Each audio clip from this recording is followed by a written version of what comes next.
नमो तस् भगवतो अरहतो सम्मा सम्बुद्धस्स।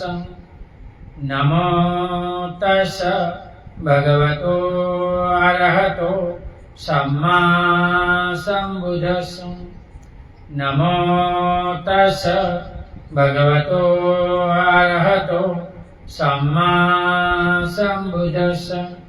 बुद्धं शरणं गच्छामि, धम्मं शरणं गच्छामि, संघं शरणं गच्छामि।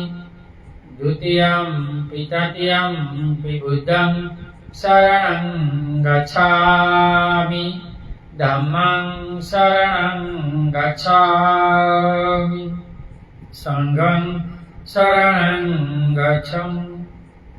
इतिपिसो भगवा अरहं सम्मा सम्बुद्धो विद्याचरण सम्पन्नो सुगतो लोकविदो अनुत्तरो पुरुषधम्म सारथि सत्ता देवमनुष्याणां बुद्धो भगवान्। स्वाखातो भगवता धम्मो सन्दीठिको अकालिको एहिपस्सिको अपनायिको पच्यतं वेदितवो व्युतोहिति। सुपटिपन्नो भगवतो सावकसङ्गो भुजुपटिपन्नो भगवतो सावकसङ्गो न्यायपटिपन्नो भगवतो सावकसङ्गो सामितिपटिपन्नो भगवतो सावकसङ्गो। यदिदं चत्वारि पुरुषयुगानि अष्टपुरुषपुगला एष भगवतो सावकसङ्गो आहुणेयो बाहुणेयो दक्षिणीयो अंजलिकरणीयो अनुत्तरं प्रियं खेतं लोकसं। साधु साधु साधु। वर्षावास में अमरबोध विहार सुरेंद्रनगर गुजरात से एकोपथिक श्रेष्ठी बुद्धिसत्व डॉक्टर भीमराव आंबेडकर लिखित ग्रंथ भगवान बुद्ध और उनका धम्म पढ़कर आपको समझा रहे हैं। भाग चौथा का दूसरा खंड कर्म। क्या बुद्ध का कर्म का सिद्धांत ब्राह्मणी कर्म के सिद्धांत के समान ही है? भगवान बुद्ध भी दूसरा ऐसा सिद्धांत नहीं है जिसने इतनी गलतफहमी पैदा की हो। इतनी इस कर्म के सिद्धांत में भगवान बुद्ध के धम्म में कर्म का क्या स्थान है और क्या वास्तविक महत्व है? अग्न हिंदू ना समझी के ही कारण केवल शब्दों की समानता की ओर देखकर कहते हैं कि ब्राह्मणवाद में हिंदू धर्म तथा बौद्ध धर्म एक ही है, लेकिन ये बात गलत है। दोनों अलग है। ये धर्म है और ये धर्म है। धर्म में जगत किसने बनाया इनको जानना है, और धर्म में ये जगत का विकास कैसे होगा इसकी बात है। दोनों में फर्क है। वहाँ ईश्वर केंद्र स्थान पर है, यहाँ मनुष्य केंद्र स्थान पर है। ब्राह्मणों का पढ़ा लिखा और कट्टर वर्ग भी यही कहता है। वह अग्न जनता को गलत रास्ते पर चलने के लिए जानबूझकर कहता है। पढ़े लिखे ब्राह्मण भी भली प्रकार जानते हैं कि भगवान बुद्ध का कर्म का सिद्धांत ब्राह्मणी कर्म के सिद्धांत से सर्वथा भिन्न है, लेकिन तब भी वे यही कहते हैं कि बुद्धम वही है जो ब्राह्मणी या हिंदू धर्म है और विष्णु के 9वें अवतार है, ऐसा बोलते हैं। शब्दों के समानता के कारण उनको अपना झूठ तथा दुष्प्रचार करने में आसानी हो जाती है, लेकिन ये तो ब्राह्मणवादी लोग जो मिथ्या दृष्टि वाले हैं वो अपना इका चलाने के लिए वही कहेंगे। इसलिए यह अत्यंत आवश्यक है कि स्थिति की पूर्ण परीक्षा की जाए। भगवान बुद्ध का कर्म का सिद्धांत शाब्दिक समानता कितनी ही हो, अपने अर्थ में ब्राह्मणी कर्म के सिद्धांत के समान हो ही नहीं सकता। दोनों की मूल स्थापना एक दूसरे से परस्पर इतनी अधिक भिन्न है कि परिणाम एक हो ही नहीं सकता। दोनों के दो भिन्न परिणाम होने चाहिए। सुविधा के लिए हिंदू कर्म की मान्यता को क्रमशः इस प्रकार गिना जाता है। हिंदू कर्म का सिद्धांत आत्मा की मान्यता पर निर्भर करता है, बौद्ध नहीं, क्योंकि बुद्ध धर्म में तो आत्मा है ही नहीं। इसलिए बुद्ध धर्म आत्मा, परमात्मा, ईश्वर, ब्रह्म ये सब भ्रम है, इसमें नहीं मानता। ऐसा संसार में कुछ नहीं है। इनको मानने वाला कोई सुखी नहीं, दुखी रहता। ब्राह्मणी कर्म का सिद्धांत वंशागत है। यह एक जन्म से दूसरे जन्म तक चला रहता है, इसलिए क्योंकि आत्मा का संसरण होता है। कर्म के बौद्ध सिद्धांत के बारे में यह बात सत्य नहीं है। यह भी इसलिए कि बौद्ध धर्म में आत्मा ही नहीं है, तो क्या होगा? शब्द की भिन्नता में शब्द का अर्थ पूछना चाहिए, लेकिन दोनों एक नहीं है, दोनों में फर्क है। ब्राह्मणी कर्म अगले जन्म में तुमने किया वो चिपक जाता है और यहाँ भोगना पड़ता है, मुझ में ऐसा नहीं है। इन दोनों में फर्क है। कर्म का हिंदू सिद्धांत शरीर से पृथक एक आत्मा पर आधारित है। शरीर मरता है तो आत्मा उनके साथ नहीं मरती, आत्मा उड़ जाती है। कर्म के बौद्ध सिद्धांत के बारे में यह बात भी सच नहीं है। कर्म के हिंदू सिद्धांत के अनुसार जब मनुष्य कोई कर्म करता है तो उसके कर्म के दो परिणाम होते हैं। एक तो उस कर्म से वह करने वाला प्रभावित होता है, दूसरे इस कर्म का उनकी आत्मा पर प्रभाव पड़ता है। ये दो की बात है, लेकिन हमारे यहाँ आत्मा नहीं है, इसलिए एक ही बात है।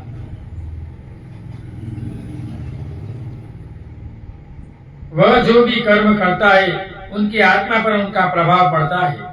मनुष्य जब मरता है और जब आत्मा उनका शरीर छोड़कर निकल भागती है या निकल भागता है तो आत्मा उन संस्कारों के संस्कृत रहती है और वो दूसरे जन्म में भोगना पड़ता है। ऐसा हिंदू कर्म बोलता है।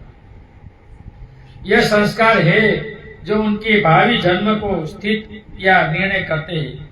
हिंदू आत्मवाद का बौद्ध अनात्मवाद से कुछ भी मेल नहीं है, क्योंकि ये आत्मवाद है, बुद्धिज्म अनात्मवाद है। इसमें आत्मा से कुछ लेना देना नहीं है। आत्मा नामक कोई चीज नहीं है, वो भ्रम है।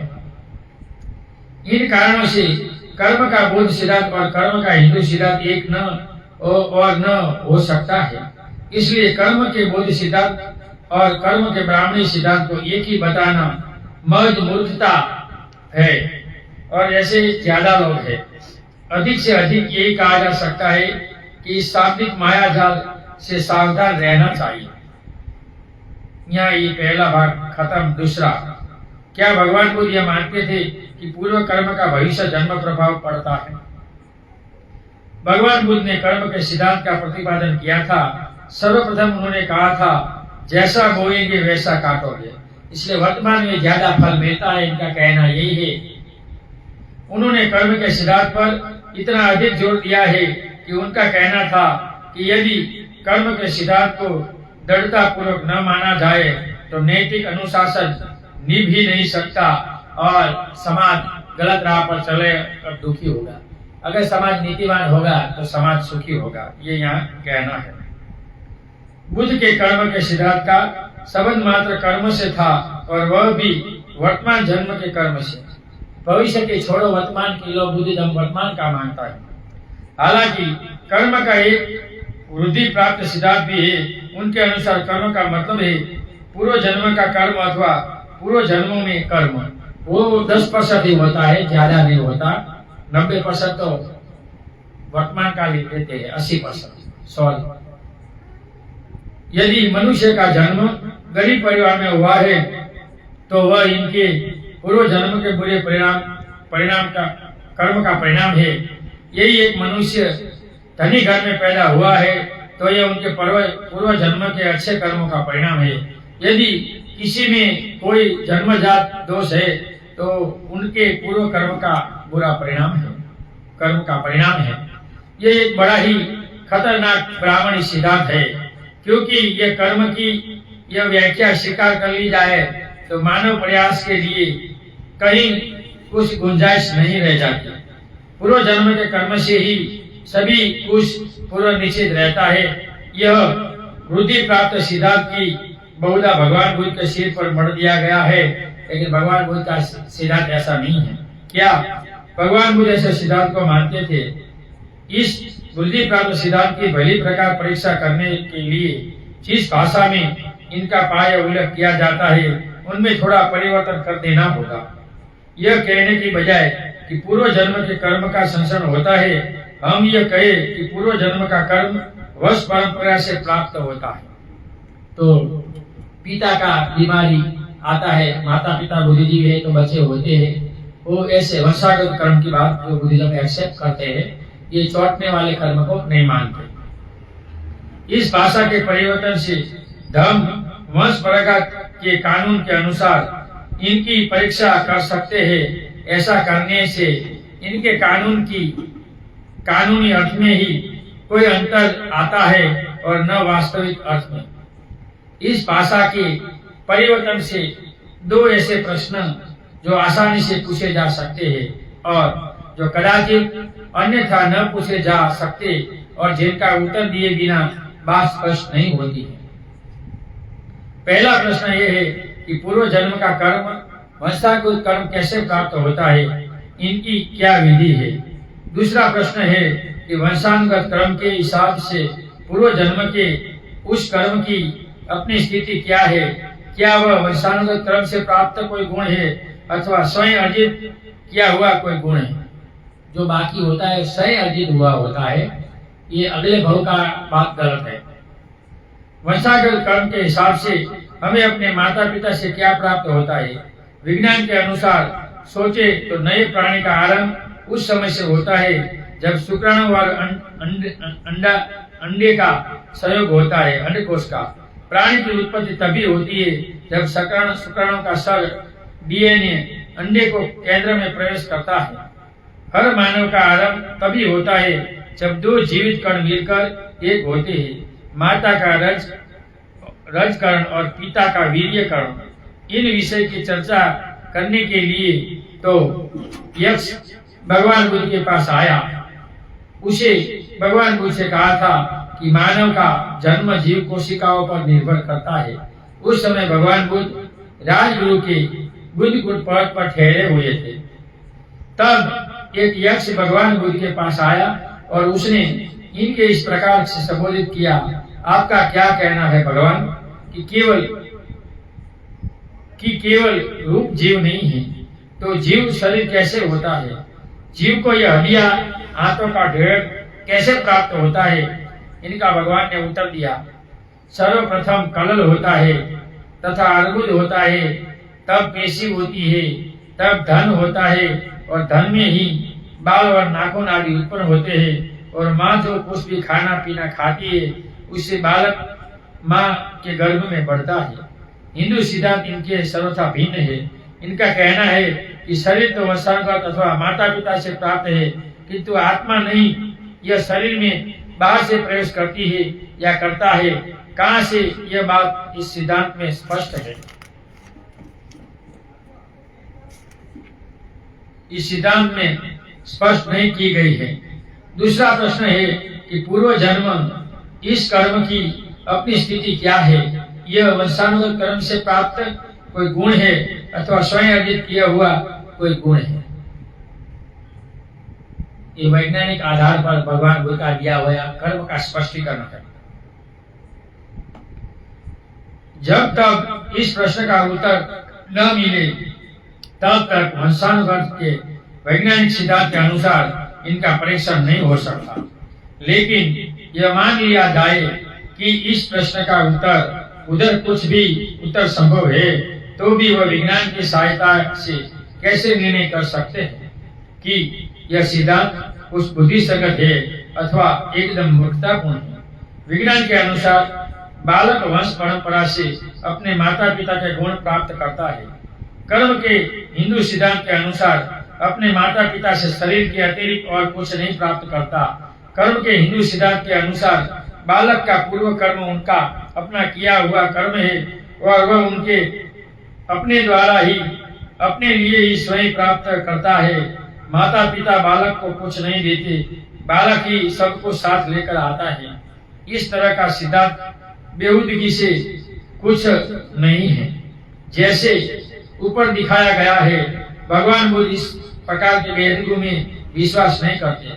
यदि पुनरुत्पत्ति न हो तो वह अपने कर्मों को फल से मुक्त हो जाता है, यदि हो तो नहीं। राजा मिलिंद ने कहा, मुझे उदाहरण दे। राजा का उदाहरण के लिए, एक मनुष्य किसी के आम चुराए तो क्या चोर का अधिकारी होगा? हाँ, होगा। लेकिन जो आम के बीज उसने जमीन में बोए थे वे तो उनके चुराए नहीं, तब उन्हें दंड क्यों मिले? क्योंकि जो उसने चुराए थे उन्हीं से उत्पन्न हुए हैं जो जमीन में बोए गए थे। ठीक इसी प्रकार यह नाम रूप कर्म करता है, भले या बुरे, और उस कर्म से दूसरा नाम रूप जन्म ग्रहण करता है। इसलिए वह अपने कर्म से फल से मुक्त नहीं होता। इसलिए अगले भाव का थोड़ा कर्म होता है, ज्यादा नहीं होता। ये कहने का यही है, पूरा इधर से आ जाता है, बात गलत है। नागसेन, बहुत अच्छा। तब फिर राजा मिलिंद ने पूछा, नागसेन, जब एक नाम रूप से कार्य किया जाता है तो उन कार्यों का क्या होता है? राजन, वे कर्म की साया की तरह पीछा करते रहेंगे। क्यों? कोई उन कर्मों के बारे में बता सकता है कि ये कर्म यहाँ है अथवा वहाँ है? नहीं। मुझे एक उपमा दे। तो हे राजन, क्यों कोई किसी वृक्ष के उन फलों को दिखा सकता है और बता सकता है कि ये यहाँ है अथवा वहाँ है? ये निश्चय से नहीं। इसी प्रकार राजन, जब तक जीवन स्रोत का उच्छेद नहीं होता तब तक कृत कर्मों को बता सकना असंभव है। नागसेन, बहुत अच्छा, बहुत अच्छा। तुम्हारा कर्म कितना बाकी है, क्या है, तुम ही जान सकते हो, दूसरे कोई नहीं जान सकते। कहने का मतलब ये है। तो यहाँ दूसरा भाग समाप्त होता है, तीसरा भाग हम पढ़ते हैं आगे।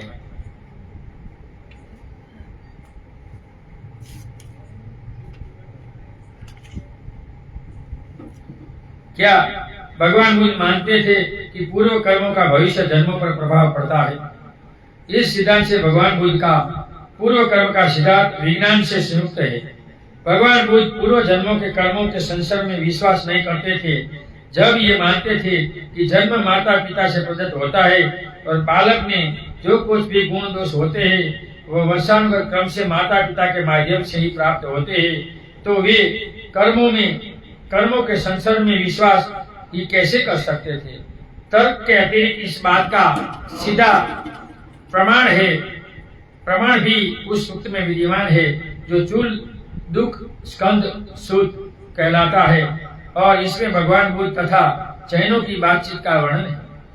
इस सवाल में भगवान बुद्ध ने कहा, निगठो, तुम्हारा यही कहना है न कि हमें यह शिक्षा अच्छी लगती है और कि हम उसे मानते हैं कि हमने पूर्व जन्म में जो पाप कर्म किया है उसे हम इन कठोर तपस्याओं द्वारा समाप्त करते हैं। शरीर, वाणी और मन का वर्तमान संयम पूर्व जन्म के पाप कर्मों को समाप्त कर देगा। इसी प्रकार तपस्या द्वारा अपने पुराने सभी पाप कर्मों को समाप्त कर देने से और नए पाप कर्म न करने से भविष्य स्वस्थ हो जाता है। भविष्य स्वस्थ हो जाने के साथ दुख नहीं रहता। दुख नहीं रहने से दुखद वेदना नहीं रहती, और सुखद वेदना एकदम न रहने से समस्त दुख सही हो जाता है। उन निगठों ने हाँ कहने पर भगवान बुद्ध ने कहा कि क्या तुम जानते हो कि इससे पूर्व तुम्हारा पूर्व जन्म था, और यह जानते हो कि ऐसा नहीं था कि तुम्हारे पूर्व जन्म न हो? नहीं जानते। क्या तुमने जानते हो कि अपने पूर्व जन्म के तुम निश्चय रूप से सदोष थे? तुम ये जानते हो कि तुम निर्दोष थे?